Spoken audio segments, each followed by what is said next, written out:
What's up mga kababayan? News That Matters here. Dito sa video natin ngayon ay ating panoorin ng ating mismong Vice Presidente mga kababayan. Grabe ang pagka-blooming ng ating Vice Presidente na si Sara Duterte mga kababayan. Nalitaw ang kanyang kagandahan ngayon, no? At hindi na stress tulad ng dati. Paano ba naman kasi hindi na to papipigil pa, no? Hindi na siya mananahimik sa mga ginagawa ng bangag na administrasyon. Nandito sa video natin ngayon, kanya binutata ang mga bilyones na ninanakaw di umano ng bangag admin. Kasama rito sina Tamba Liza Bonget. Grabe. Na kaya pala puro luxury bags, luxury watches ang mga kongreso, dahil mismo ang mga nasa House of Representatives, bilyon-bilyones na di umano ang mga ninanakaw sa kaban ng bayan. Grabe naman yan. Kung kaya naman pala takot na pag-usapan, no, ang mga bank statement ng mga pulpul na kongreso. Pero bagong lahat mga kababayan, huwag niyo po sana kalimutang mag-like at subscribe para updated ka sa mga uploads ko araw-araw. At yun na nga no mga kababayan, dagdag pa na sikat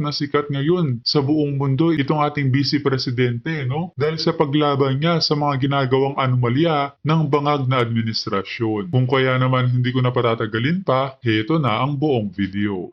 Hanggang ngayon, OVP pa lang din ng papadrug test. I wonder why. Last question, please.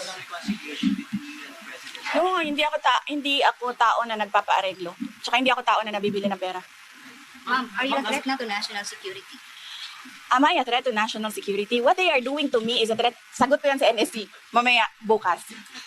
Ma'am, binamag Diba? kayo na bibinigay sa inyo sa si First Lady Sara Duterte Marcos. Para saan ba yun? Millions na yun Yes, sabi. I'm waiting for that question to come up in the committee hearing. So, let's wait for that question to come up in the committee hearing. Would you be able to attend the next hearing? Yes, I'm free on Friday. Tomorrow, I'll be in Basilan. And then Thursday, I'll be in Lingayen, Pangasinan. And then Friday, I'm free. So you're ready to answer all their questions now? I will answer my questions because I need to be there to help the other OVP personnel. They have expressed that they feel safer and they feel more comfortable if I am with them. But I will not be recognized if I don't take my oath. So I am forced to take my oath and answer questions under oath because I cannot take care of the OVP personnel. But for example, to explain how 125 million pesos were spent within a matter of 11 days, or they have questions about acknowledgement receipts, will you explain all those or answer all those questions? Isn't it that they've been asking those questions from the resource persons, from COA, from the OVP personnel? So why will I answer again? I already answered when we sent our answers to the Commission on Audit. It was clear there. In fact, ayaw ko naman kasi mag-discuss ng CF ba, but in fact, the 125 confidential funds had a notice of disallowance, but not the entire amount.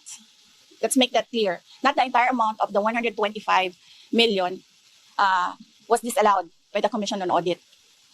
Meaning, all the rest of the funds, I do not have the number right now. I think it's approximately 70 million that was disallowed. But that is subject to appeal because gusto ko ba sabihin ito sa inyo? Dahil during the discussion, I was telling the lawyer to submit a document. But the lawyer said, no, you know, when lawyers are discussing and they have their own positions, it's really a difficult meeting to do. I said to submit. And then the other lawyer said, do not submit. Di lumabas yung disallowance. And then sinabihan ko yung lawyer, sabi ko, tingnan mo, lumabas yung disallowance. Sabi ko, sa appeal, ilabas mo yung document. Ma'am, si Colonel Chica and Colonel Velasco na nabanggit ko na Wait lang so tapusin ko lang. And then, so clear na yon. The first, second, and third quarters, undergoing audit.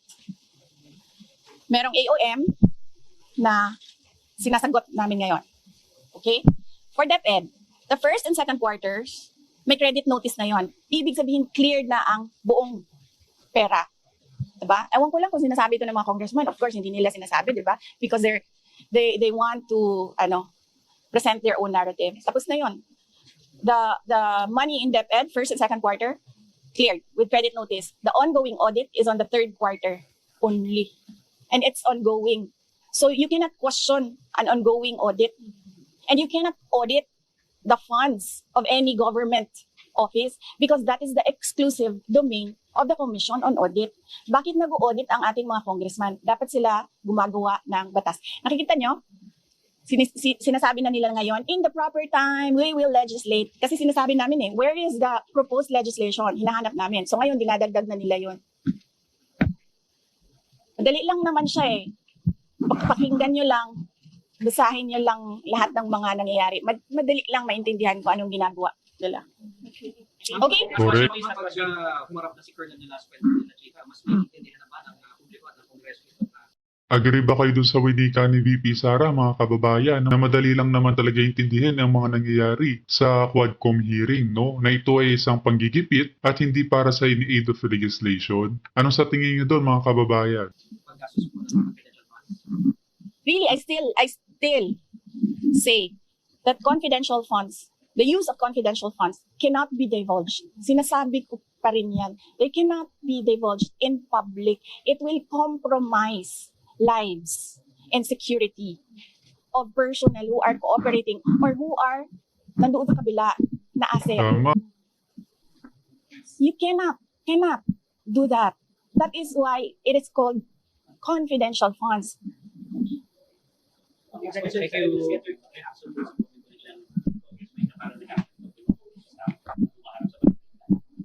Oo, kasi tineterrorize nila. Of course, magkakasakit talaga ang tao na hinaharas mo, tineterrorize mo. Ako lang naman ang hindi nagkakasakit dahil politiko ako.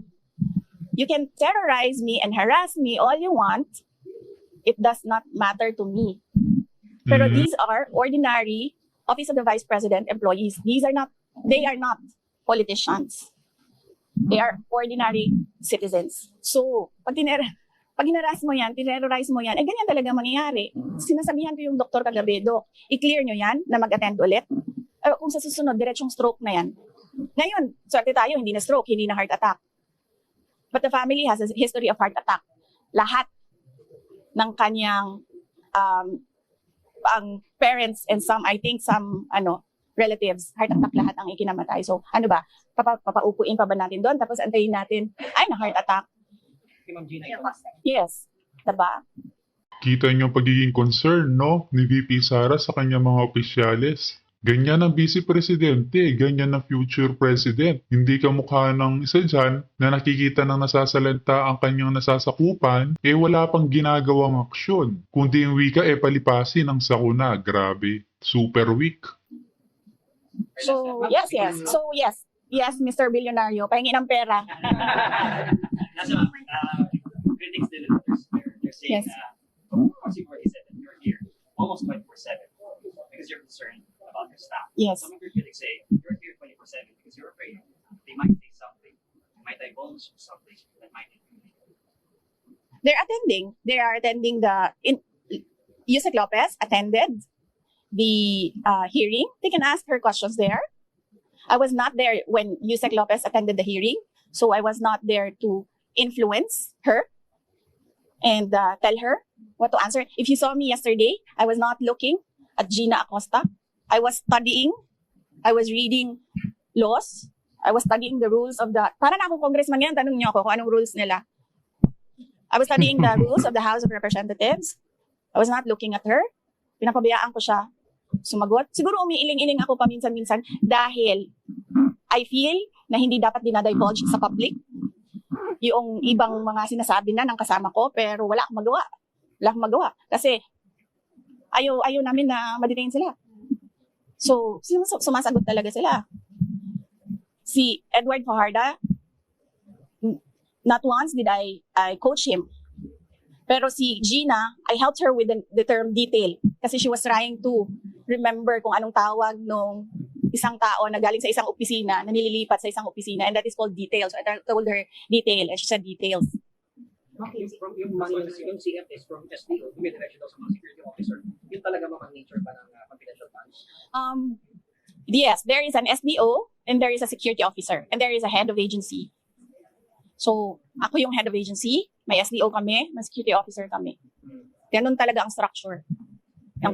Again, sinabi ko ito sa mga, wala kasing mainstream noon ba? Again, so alam natin lahat ng, halikan mo na yung Mike, please. Ayoko itong pula. Saan galing yan? Ayun. Pula e bongbong, no? Okay, saan? Saan ako? Okay.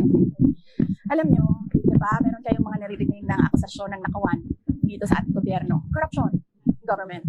Naririnig nyo ba na millions ang ninanakaw? Hindi, di ba? Ang naririnig nyo, billions ang ninanakaw sa budget natin. Tama. Alam nyo bakit 150 million lang yon? Kasi kinompute yun kung buwan-buwan ano ang gagawin at ano ang i-implement. Napakaliit na amount ang 150 million. So bakit kami magnanakaw ng 150 million? Ang nakawa sa gobyerno, billion, ginamit yun sa trabaho. Bakit 125 plus 500 lang yung sa Office of the Vice President? Kasi kinompute yun. Buwan-buwan. Ang problem sa 125, binigay siya sa amin December na. And the requirement in government offices, you have to utilize money before December 31, before the end of the year. So ang ginawa, lahat ng preps, in-implement. Diba? And as I said, government offices disperse millions, billions in a day. Sa DepEd, nagdi-disperse kami. Nagdi-disperse. Pumipirma kami ng cheque. Multi-million. Kung itotal mo ang mga checks araw-araw na nalalabas sa DepEd, billions. Nagbabayad kami, nagbabayad. So, bakit nila kine-question yung pagbabayad ng millions in a day? And that is, part of work of government offices to disperse money every day and pay obligations. Ginamit yun sa trabaho. Pinipilit lang talaga. Dalawa na ang maro ko. Si Marisol at si... Tama na. Anong oras na? Oo, kasi alauna na, and I have to be back tonight. Ayaw nila ng gabi. Na ano sila sa gabi. Kasi from Yes. Tomorrow, balikan ko na leave in the early morning. Yes, leave early morning. And then, balik ako sa gabi. May flights naman. Nandiyan mama niya, tsaka nandiyan yung lawyers niya, and ayoko makipag-usap sa mga abogado kasi lahat ng mga abogado, pag nag-uusap-usap sila, magaling lahat ba? Di ba? Lahat sila, ako yung magaling. So, parang ayoko sumali sa legal discussion. Ma'am, gano'ng kahabang listahan ng mga friends sa inyo? Or sit down daw, sabi ni Lucy. Bye! May papanan kami. Ma'am, sige, kasi pinag kasi kami sa talaga kami.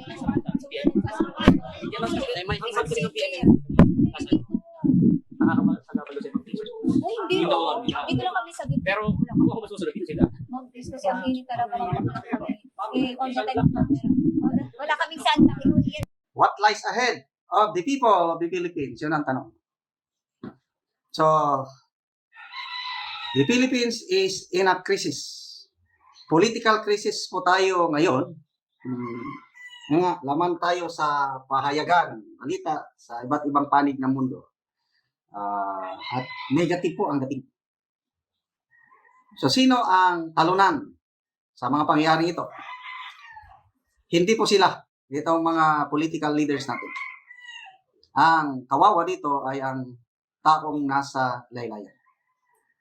Dahil itong mga pangyayari ito, lalong magbibigay ng impression, ng image sa buong bansa na magulo tayo.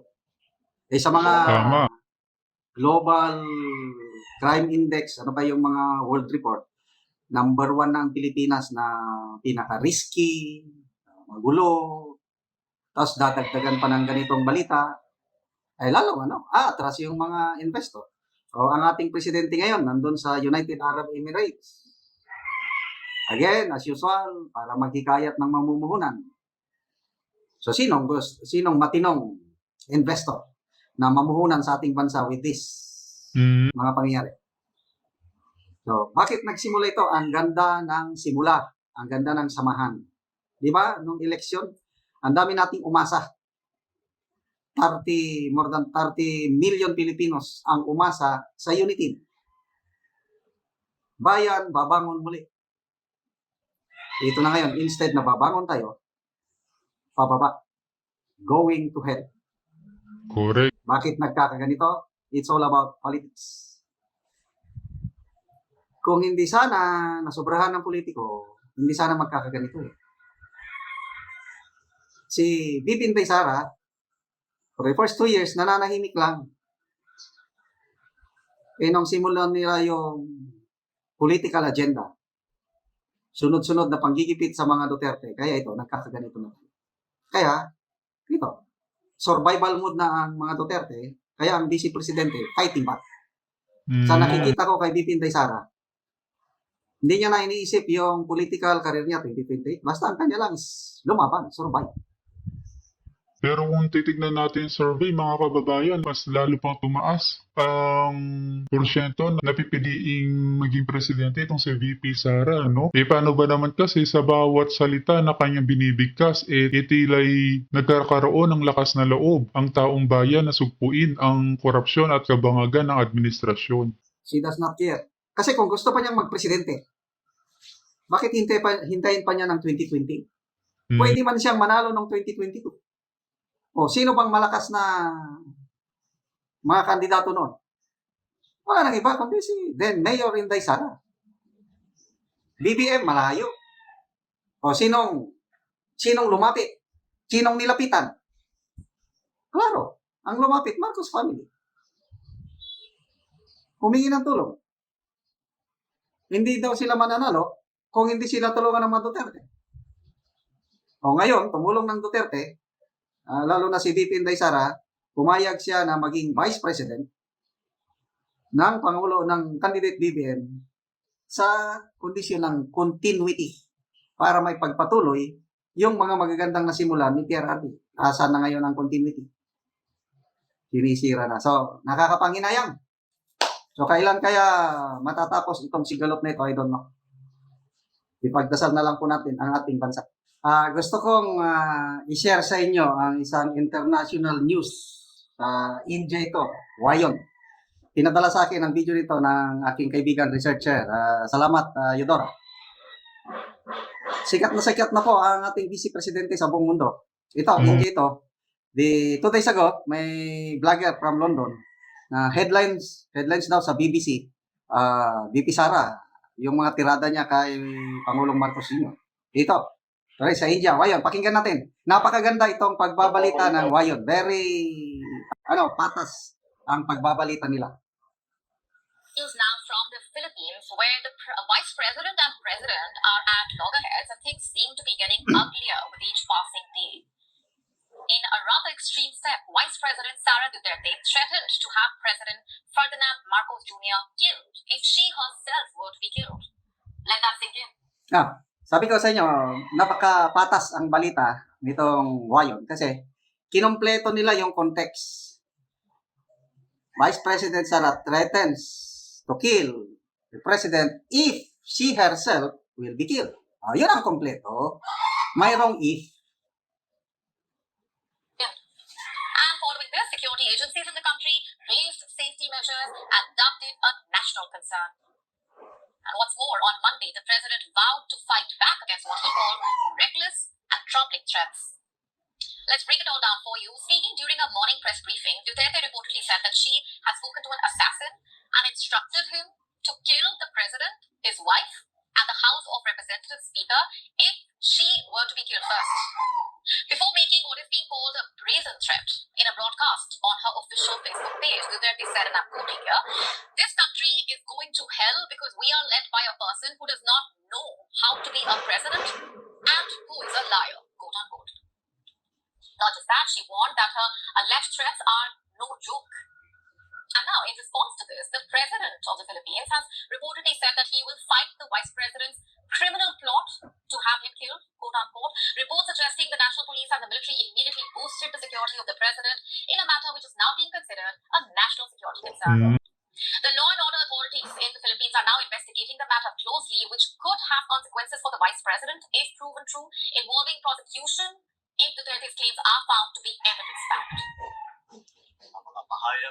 It's worrying the statements that we heard from the past days. There are numerous expletives and threats and plans to assassinate some of us. But how exactly did things even reach this point? How did they get this far? According to reports, Duterte, who is the daughter of the country's former president, Rodrigo Duterte, had previously accused President Ferdinand Marcos Jr. of incompetence. Not just that, Duterte had also said that she imagined killing the president using violent measures. This marks a widening rift between the two most powerful political families in the country. In fact, in June, Duterte resigned from the Marcos cabinet while still remaining the vice president. Reports suggest Sara Duterte and Ferdinand Marcos Jr. are at odds over foreign policy as well as former President Rodrigo Duterte's war on drugs. Over the years, the two leaders had a bitter falling out over key differences, which also includes their approaches to China's aggressive actions in the South China Sea. However, tensions between the two escalated after the House members, allied with House Speaker Martin Romualdez and Marcos, decided to detain her chief of staff, Zuleika Grabe, no? Lopez. And why is that? Because Lopez was reportedly accused of hampering a congressional inquiry into the possible misuse of Duterte's budget as vice president and education secretary. Following this, Romualdez slashed the vice presidential office's budget by nearly 2/3. And the estranged vice president Duterte went all guns blazing, targeting Marcos, his wife, and the House Speaker reportedly. That's not all. Duterte even hinted at an unspecified plot allegedly made to kill her. Under Philippine law, such public remarks may constitute a crime of threatening to inflict a wrong on a person or their family and are punishable by a jail term and fine. At this point, it won't be an exaggeration to say that Philippines is currently facing a national crisis in line with its political crisis. And now as the country is gearing up for midterm elections in May 2025, which is increasingly being seen as a litmus test for the president's popularity and a chance for him to consolidate power, what lies ahead for the people of the country is the question. To stay up to speed with the latest news, At yun na nga nung mga kababayan, narinig natin itong mga nagbabagang balita sa oras na ito. As always, mga kababayan, kita na lang ulit tayo sa ating next vlog. Huwag niyo po sana kalimutan mag-like at subscribe para updated ka sa mga uploads ko araw-araw. Maraming po salamat mga kababayan. Ingat and God bless.